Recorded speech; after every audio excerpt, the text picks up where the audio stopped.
Halo, Assalamualaikum warahmatullahi wabarakatuh. Apa kabarnya hari ini anak-anak?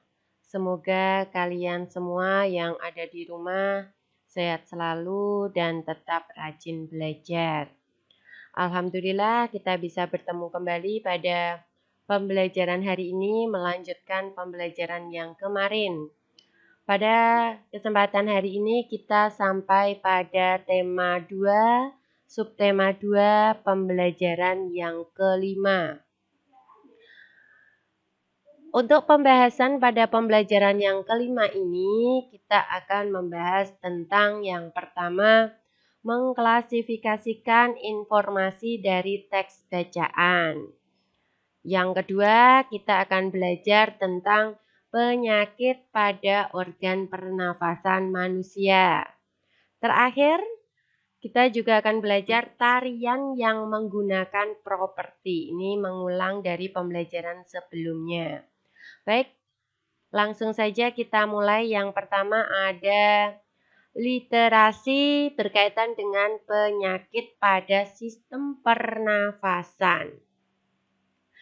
Sebelumnya kita sudah belajar tentang organ-organ pernafasan manusia pada tema 2, subtema yang pertama.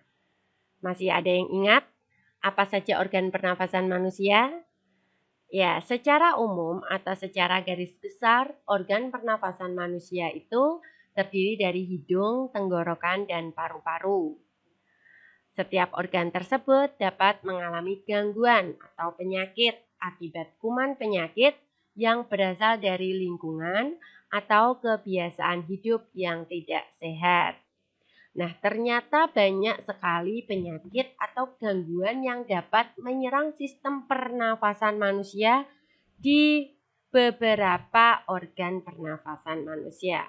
Di antaranya ada faringitis, ada sinusitis, emfisema, dan asma. Ini yang sudah kita pelajari sebelumnya. Ada influenza yang tentu kalian tidak asing lagi. Kemudian ada bronkitis, tuberkulosis atau TBC, dan kanker paru-paru. Sebelumnya kita sudah mempelajari hal itu, maka kita akan lebih memahaminya untuk beberapa gangguan sistem pernapasan tersebut. Kita mulai dari yang pertama adalah faringitis. Faringitis, namanya faringitis. Ini berarti terjadi di bagian faring, organ pernafasan bagian faring. Faringitis itu adalah radang pada faring akibat infeksi sehingga timbul rasa nyeri pada waktu menelan makanan dan kerongkongan terasa kering. Ayo, siapa yang pernah merasakannya? Apa penyebabnya? Faringitis ini disebabkan oleh bakteri Streptococcus faringitis atau juga bisa disebabkan karena kebiasaan merokok. Selanjutnya ada sinusitis. Ini adalah penyakit peradangan pada bagian atas rongga hidung atau sinus paranasalis. Disebabkan oleh infeksi bakteri, jamur, virus, ataupun juga bisa disebabkan karena menurunnya kekebalan tubuh, flu, stres, kebiasaan merokok, serta infeksi pada gigi. Kita lanjutkan. Gangguan yang ketiga itu adalah asma. Nah, ini sudah kita pelajari juga sebelumnya. Ini adalah bentuk gambar orang yang memiliki penyakit pada paru-paru. Nah, asma itu adalah kelainan penyumbatan saluran pernafasan yang disebabkan oleh alergi debu, bulu, atau perubahan cuaca. Namun, kelainan ini juga dapat diturunkan. Artinya, ini juga bisa merupakan penyakit bawaan. Dan juga dapat kambuh jika suhu lingkungan cukup rendah atau dalam keadaan dingin. Jadi orang-orang yang memiliki penyakit asma biasanya akan kambuh jika dia berada di tempat yang dingin. Selanjutnya itu ada emfisema, yaitu penyakit pada paru-paru. Paru-paru mengalami pembengkakan karena pembuluh darah pada paru-paru kemasukan udara. Ini juga sudah kita bahas sebelumnya. Kita lanjutkan untuk penyakit bronkitis. Disebut bronkitis berarti itu terjadi pada saluran bronkus. Merupakan gangguan pada cabang batang tenggorokan, yaitu bronkus itu tadi, akibat infeksi. Gejalanya diantaranya adalah penderita mengalami demam dan menghasilkan lendir yang menyumbat batang tenggorokannya. Akibatnya, penderita akan mengalami yang namanya sesak nafas. Selanjutnya adalah influenza. Ini pasti semua pernah mengalaminya dan sangat tidak asingnya. Karena sering kita dengar dan kita juga pernah mengalaminya mungkin lebih dari satu kali. Betul, influenza adalah penyakit yang disebabkan oleh virus influenza. Timbul gejala seperti bersin-bersin, demam, dan pilek. Ini cara penularannya yang sangat mudah dan cepat. Sehingga hampir semua orang atau bisa dikatakan semua orang pernah mengalami yang namanya influenza. Kita lanjutkan untuk penyakit selanjutnya adalah tuberkulosis atau TBC. Ini merupakan penyakit paru-paru yang disebabkan oleh Mycobacterium tuberculosis. Bakteri tersebut itu menimbulkan bintil-bintil pada dinding alveolus.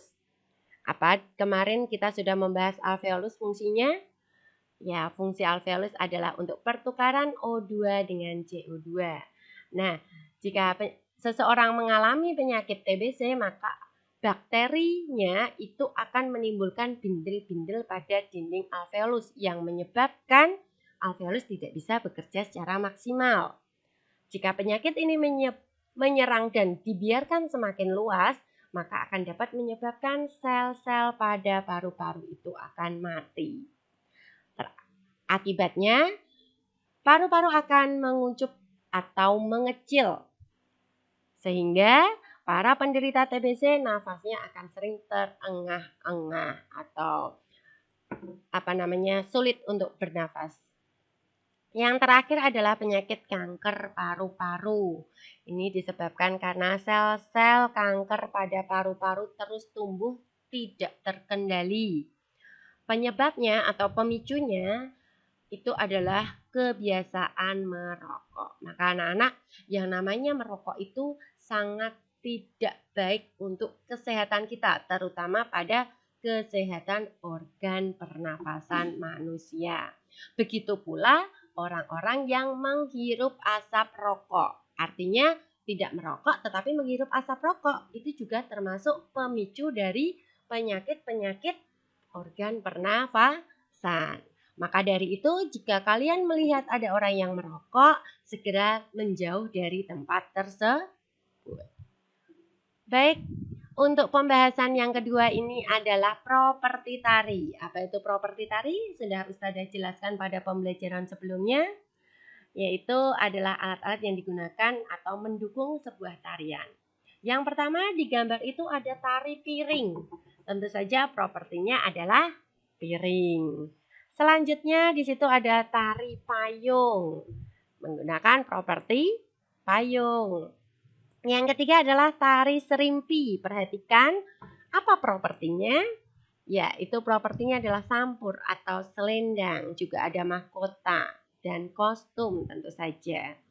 Terakhir ini adalah tari janger. Itu propertinya adalah kipas. Juga ada sampur. Baik, kita sudah sampai pada akhir pembelajaran hari ini. Nah, selamat anak-anak, untuk tematik hari ini tidak ada tugas. Kalian hanya perlu banyak membaca apa yang sudah Ustazah sampaikan. Dipelajari buku paket kalian dan tetap jaga kesehatan. Semoga apa yang disampaikan pada pembelajaran hari ini bermanfaat. Ustazah akhiri, wassalamualaikum warahmatullahi wabarakatuh.